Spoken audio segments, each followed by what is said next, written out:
Habang ang Baguio City sa Luzon ay humahawak ng pambansang talaan para sa pinakamababang temperatura, may mga lugar din sa Mindanao na kinikilala bilang pinakamalamig na sentro ng lungsod ng Mindanao, na nagbibigay ng isang tunay na malamig na karanasan sa loob ng isla. Ang mga cooler spot sa Mindanao ay puro sa mga gitnang highlands at ang mga dalasdis ng mga pangunahing bundok nito dahil sa higher elevation. Narito ang top 10 coldest places sa Mindanao. Ngunit bago yan ay huwag kalimutan i-click ang like, subscribe button, and notification bell, para laging updated sa mga video na ating ginagawa, para sa inyong dagdag kaalaman.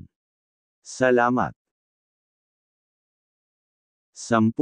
Lake Cebu, South Cotabato.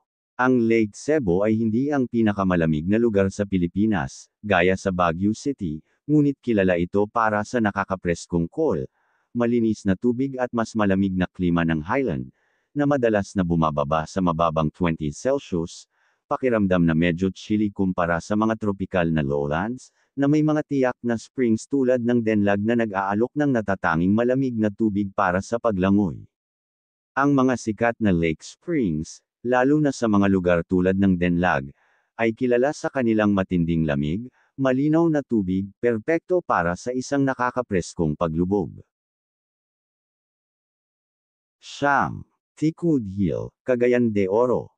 Ang Tikud Hills sa Cagayan de Oro, na matatagpuan sa Barangay Agusan, ay nag-aalok ng mas malamig na temperatura dahil nakataas ito sa 220 metro sa itaas ng antas ng dagat, na nagbibigay ng isang kapaligiran sa highland na may nakakapreskong hangin ng bundok kumpara sa mas mainit na core ng lungsod, na nagtatampok ng magagandang tanawin ng Bay at Bukidnon Hills para sa isang serene, nature-close lifestyle. Nag-aalok ng mas malamig na temperatura at sariwang mga simoy ng hangin dahil sa posisyon ng highland, na ginagawa itong isa sa mga mas malamig na tirahan ng mga lugar sa lungsod, kahit na hindi kinakailangan ang ganap na malamig, na magiging mas mataas na mga taluktok. Kilala ito sa mga magagandang tanawin at highland atmosphere, na kaibahan sa mas mainit na sentro ng lungsod. 8. UP, South Cotabato. Ang UP, South Cotabato sa Maguindanao del Norte ay hindi kilala sa pagiging malamig na tulad ng Baguio, ngunit mas malamig ito dahil sa elevation, na may average na lows sa mas malamig na buwan ng January na bumababa sa paligid ng 18 degrees C. Ang pinalamig na temperatura sa Pilipinas ay karaniwang matatagpuan sa Baguio, ngunit ang UP ay nag-aalok ng isang mas banayad, mas malalakas na klima, na may mga temperatura na bihirang nakakakuha ng tunay na malamig.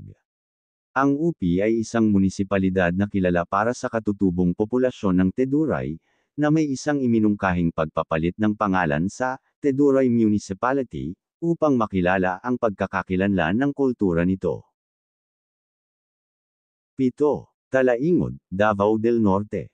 Ang Talaingod, Davao del Norte ay hindi kilala sa pagiging malamig, ngunit ang mga pinalamig na oras nito sa pangkalahatan ay sa panahon ng dry season ng Pilipinas, na ang January ay madalas na binanggit bilang ang pinakamalamig na buwan, na nakikita ang mga mean na minimum sa paligid ng 22 degrees Celsius, na ginagawa itong bahagyang mas malamig kaysa sa iba pang mga bahagi ng tropikal na rehiyon.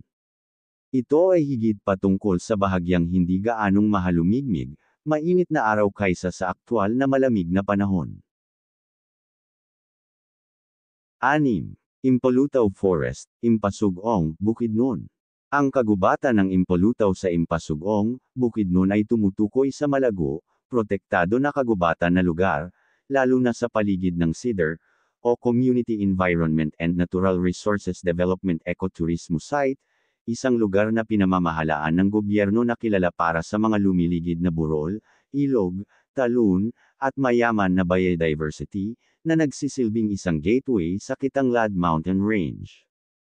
Ito ay isang pangunahing halimbawa ng mga siksik na kagubatan ng Bukidnon, na nag-aalok ng turismo na batay sa likas na katangian tulad ng camping, paglalakad, at falls hopping, habang itinatampok ang pangako ng rehiyon sa reforestation at ekoturismo.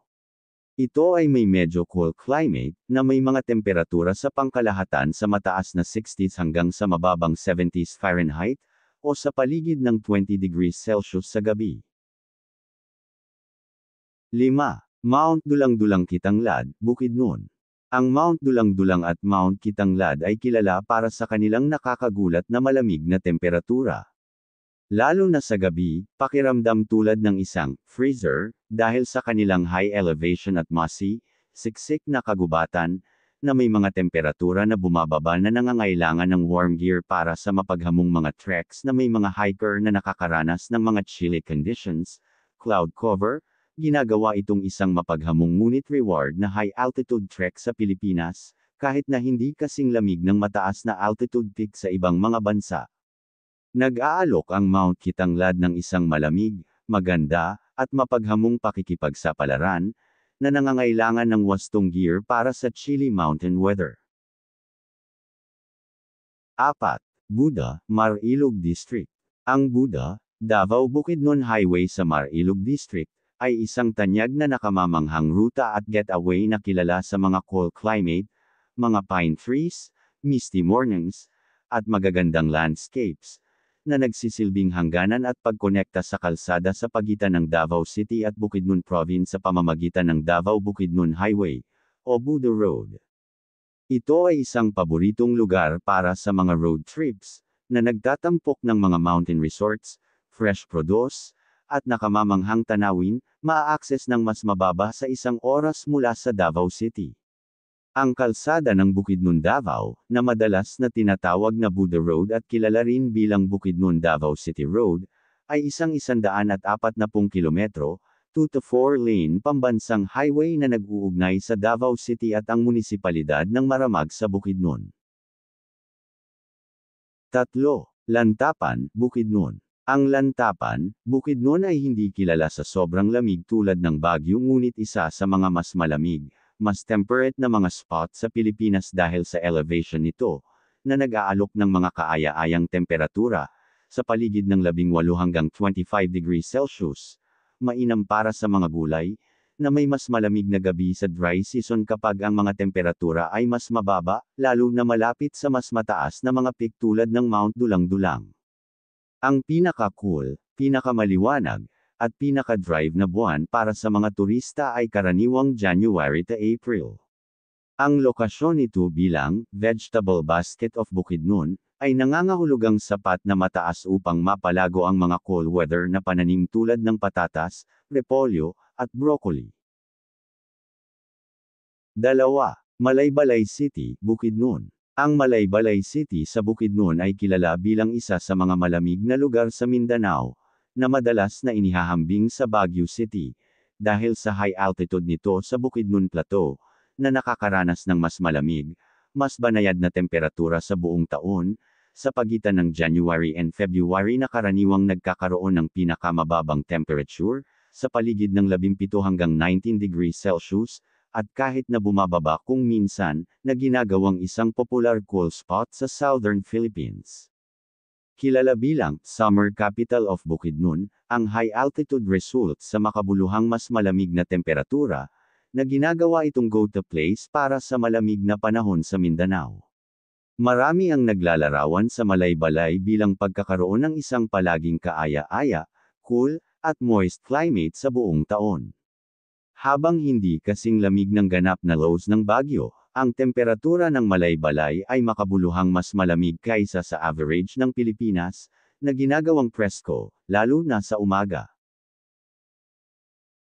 1. Dahil Ayan, Malaybalay Bukidnon. Ang Dahil Ayan sa Malaybalay, Bukidnon, ay kilala bilang isa sa pinakamalamig na lugar sa Pilipinas, lalo na sa Mindanao, na madalas ikumpara sa lamig ng Baguio, at nararanasan ang malalamig na temperatura, lalo na sa gabi at umaga, dahil sa taas nito at pagiging bundok, kaya't sikat ito sa winter-themed resorts tulad ng Dahil Ayan Adventure Park at Pine Mountain Resort. Dahil mataas ang altitude nito, bumababa ang temperatura, at dito matatagpuan ang mga pine tree at kakaibang klima, na nagbibigay ng malamig na hangin buong taon. Bagamat hindi kasing lamig ng Baguio, na may mas mataas na altitude, ang Dahil Ayan ay may temperaturang bumababa sa 10 degrees Celsius hanggang 15 degrees Celsius, at minsan ay mas mababa pa, lalo na sa peak bare months.